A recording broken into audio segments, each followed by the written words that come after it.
Well, I'd like to start by telling you a little bit more about the word research, because my speech is supposed to have research. Tammy, I have this question. You're the timer. What is the focus span time of a goldfish? Not long, I would guess. How many seconds was that? Maybe 2? It's 9. Well, that's close. Now, Sarah, how much focus time does a person have? Well, I teach children who are young who I feel like have the focus of a goldfish. I was just writing that down. Maybe 2 minutes. 8 seconds. 8 seconds. Oh, we're going back to the goldfish. Yeah, I spent a lot of time in the hospital recently, and the night nurse, I told her that she left and came back. She said, "How do they know that?" I said, "Because someone took the time to watch a goldfish, put his nose in the glass, counted the seconds, and they did that over and over. And what happens," I said, "when the goldfish finishes the 9 seconds, typically on average?" She said, "They swim away." I said, that's exactly what you do with your 8-second focus. You focus for 8 seconds, and then you drift away. That's why when we witness things, everybody has a different story, because during the drift time, we didn't see it all. And of course, we refocus. Research is most important. I love research. That's a very important part of my job and the way I do it.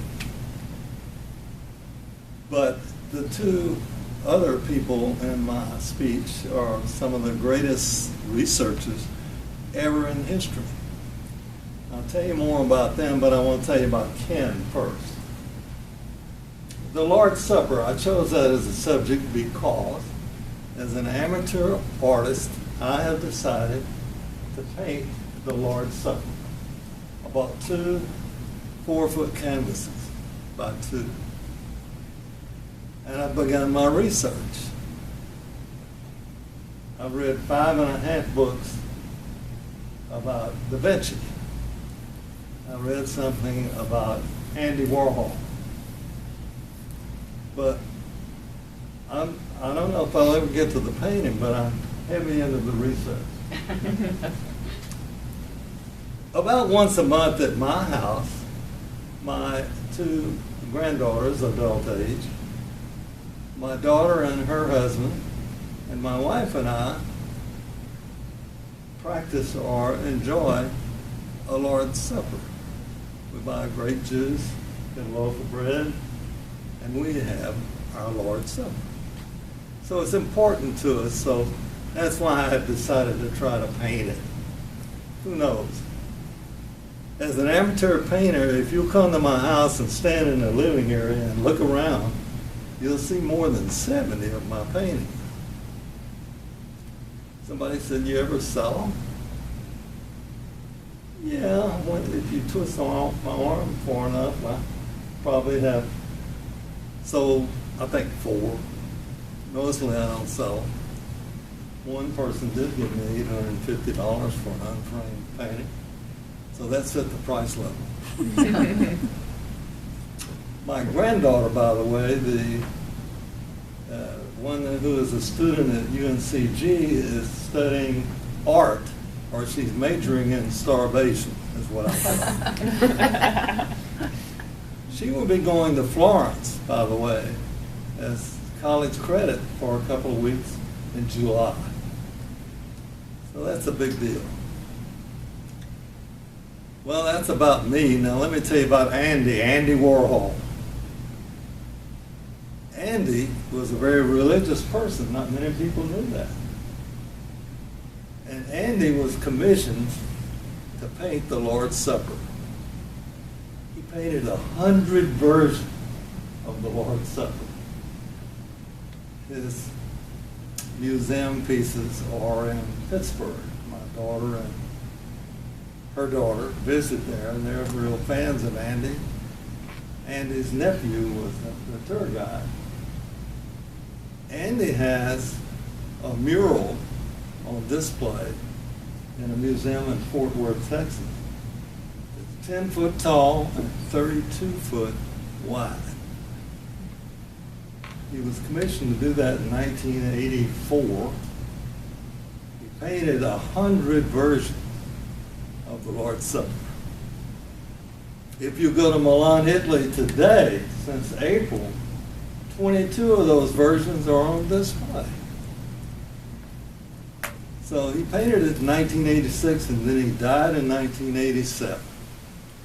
And I do have a very small version of Andy's Lord's Supper. I'll pass it around. But you don't pay too much attention. You won't listen to me. Well, that's about Andy, but the most interesting person is Da Vinci. Maybe you all know about the painting that was found and sold recently for, how much, Marie? Oh, I think $80 million. Very expensive. How much, Jen? I don't remember the exact amount, but it was the most any painting has ever been sold for. $450 million. Almost $500 million. That's crazy. And I've been reading, one of the books I've been reading is entitled Leonardo and the Last Supper. It's a very long book. I'm halfway through. He just got to the Lord's Supper and the 3 versions in the Bible. But Leonardo was born, and he was an illegitimate child. And he was born, and therefore he couldn't practice his family's profession. So his father took him to an artist in Florence. He was born about 14 miles from there with some of his drawings. By the way, he spent his lifetime with a sketch pad in his belt, and he wrote with one hand and sketched with the other. And he was a real researcher, and he was a very curious and a genius person. He's the world's first mountaineer. He was always intrigued by rock foundations. And he also wanted to know why the sky was blue. Therefore, he had to climb the mountain. But the most interesting story about Da Vinci is after serving as an apprentice in Florence, he moved to Milan, where he was commissioned to make a statue of a horse of the leader of Italy.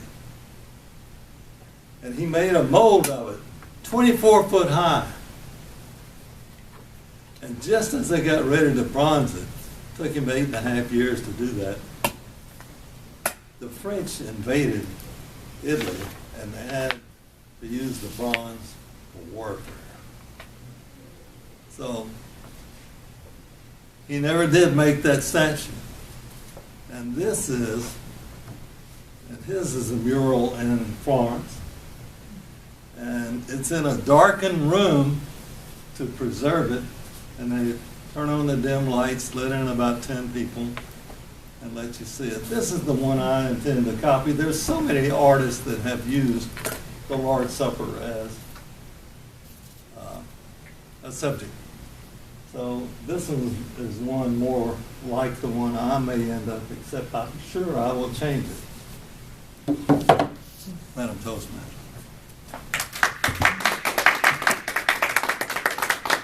Yeah, I'm gonna look good for a second, Ken. Actually, here, hold this on the film.